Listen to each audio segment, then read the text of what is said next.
We are reaching a point where PlayStation could literally just blow on Xbox and they would fall over. I don't have to walk you down a list of exactly what's wrong with the Xbox Series X. Actually, not the Xbox Series X, but the Xbox brand overall. Boneheaded decisions that have led them to losing a huge chunk of their consumer base, and you'd figure that they would have a second chance at this, especially ever since the Xbox One launch caused them to lose a massive amount of support. Microsoft should be at the feet of the consumer begging them to stay at this point. And one of the rumors that was circulating around for nearly a year was that Xbox was thinking about taking away the online fees needed to play for online. You know, removing Xbox Live Gold membership fees in games like fucking Fortnite. That's literally free to play online even on PlayStation. Never mind on PC where we don't have to be charged for online at all because it's an open platform and nobody can simply just waltz in and tell you, hey, you can't access your own internet connection for online play without giving me $60 up front first, bitch. So if the rumor of Microsoft taking away Xbox Live Gold membership to play online isn't true,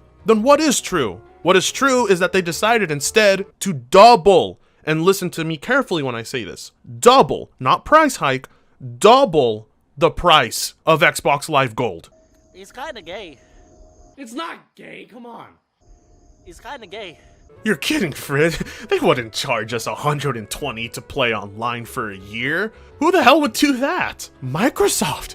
Who else would do that? Do you remember what Microsoft tried to do with games for Windows Live? Is that something you want to forget? Unlike console plebs, the PC guys came and shut that shit down because there is no reason to be charged for online. It's an utter scam. But I mean, how could this be? What's going on? Well, what's going on is Microsoft sold you a console that has an NVMe SSD and supposedly 12 teraflops of computing power, and they're trying to allow you to rent games for about, what, $10 to $5 a month? They're looking to make their money back. This is bringing me back memories of when I used to go to Planet Fitness, and my monthly bill was $20 a month, and then one day, the bill was magically $60. So I went to Planet Fitness and asked them what the fuck's going on, and they said, oh, look at us, we're getting new equipment installed in the gym, and so the price of the membership went up just a bit temporarily. When it comes to Microsoft, they put the burden of their expenses on the consumer. They try to make their money back off of you. But a lot of console guys are sometimes a little too,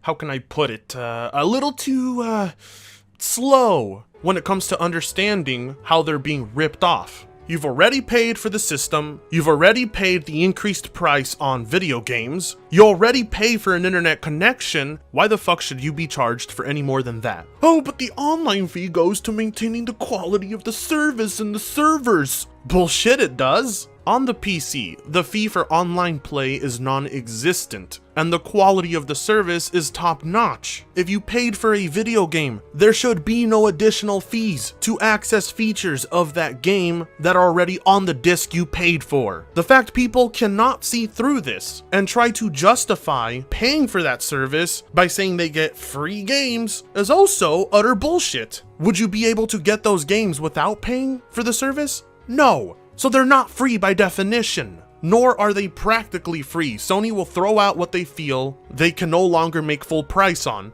and just put it in the service. And Microsoft does the same exact thing. Don't even get me started on Nintendo, who, yeah, their online service is a lot cheaper, but 10 times more pointless considering the fact they don't even have an online infrastructure for you to use. You have to take out your cell phone and use their dumb little Nintendo app for any sort of communication. We're reaching a point where the PC is quickly becoming the more and more convenient device. It has everything you already want. Xbox games, PlayStation games, free online, Xbox Game Pass, PS Now, Nintendo emulation. The price for convenience is now $120 a year? Are you fucking kidding me? Let's actually take a look at the official changes being done by Microsoft for the online service so we can point and laugh at it and be the elitist pricks that we are. A brand new post on Xbox Wire has unveiled plans to increase the cost of Xbox Live Gold, the online gaming service Microsoft has been using on Xbox platforms for over 18 years. Nice. So for over 18 years, they have been fucking you over. And you guys have stayed by their side, knowing full well that you don't have to pay this fee, because it doesn't exist on another platform. Hell, it didn't even exist on the PlayStation until the PlayStation 4. So just wait for Sony to increase the price of PSN. Let's wait and see what happens then, because it's not the first time they've done it either. According to Microsoft, this is taking place in order to evaluate the current value pricing of the services provided. As a result, Live Gold is going to jump up in price. However, if you're an existing Live Gold 6-month or 12-month member, the price isn't changing and will renew at the value before the update. Nice. So one of the things we expect Microsoft to do, they're actually going to do, and that's not suddenly increase the price you already paid. Although I could imagine in their minds they wanted to do it. So anybody else trying to get into Xbox Live Gold before it jumps in price, I guess now's your chance. But if I were you, I would not hand Microsoft my money, and I would deprive them of every cent you have until they get rid of it. For those who don't fall into this bracket, Gold is increasing. Going forward, 1 month will now cost $10.99, 3 months $29.99, and 6 months for $59.99. Or the local market equivalent. This means that the price of a 1-month membership has increased by $1, while the price of a 3 months is now $5 more. Well, hold on, are you also ignoring the part where the price for what was a year's worth of service is now only going to cover 6 months? You're not going to mention that, IGN? Of course you're not going to. IGN pays Sony and Microsoft and Nintendo as much as they want just so they can review their bullshit. Part of the blog post even pointed out a notable trick for Xbox users, where you can convert your existing Live Gold membership into Xbox Game Pass Ultimate. With this new update, the cost between the two services isn't as dramatic either, with Game Pass Ultimate still costing $14.99 per month. Nice. So what it seems like here is Microsoft doesn't have enough people on Game Pass, and now they want to fuck over a part of their consumer base to the point that they submit to Game Pass, because that's exactly what's going on, to justify the big cost hitting their pocket with Game Pass, because it was a pretty boneheaded decision. As good as it is for the consumer,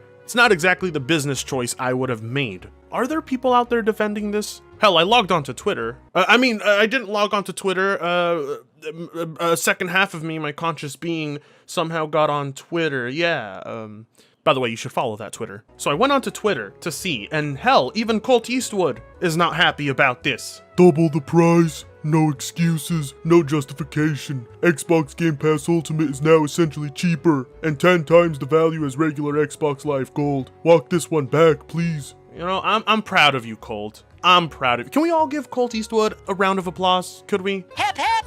Boo! Hip hip! Boo! Hip hip! Boo! Hip hip!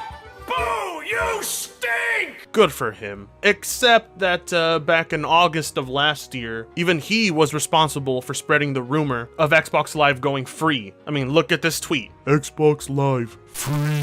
PS5, $59.99 a year. Imagine that. Yeah, Colt.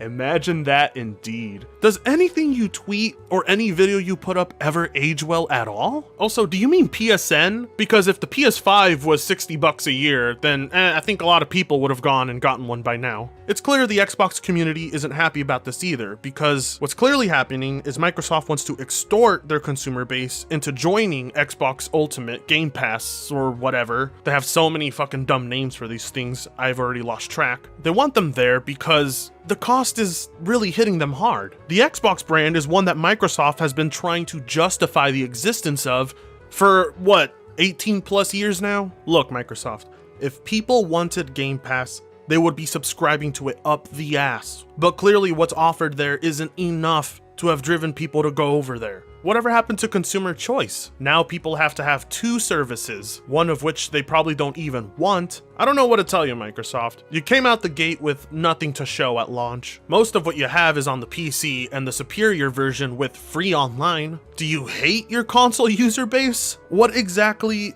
is the need for this? The need is to cover costs that they know they can't cover through just game sales, because they are far behind Sony. And I'm not pro Sony either. The idea of paying for online should have been removed ages ago. but it just resonates with what I've been saying for years. Console gaming in the long run is more expensive than PC gaming. The upfront cost may seem big to you at first, but do you want to be paying $720 over the course of owning an Xbox, knowing full well that it was $720 worth of online fees, plus the $500 for the console? At that point, you've already reached the full price of a PC, but with none of the benefits. Screw Microsoft, screw Sony, screw Nintendo. These are consoles. They're designed to make as much money off of you as they can. They're not designed to be a catered device that you built by yourself to fulfill your needs. The cost of convenience is increasing, and there really is no justifying it.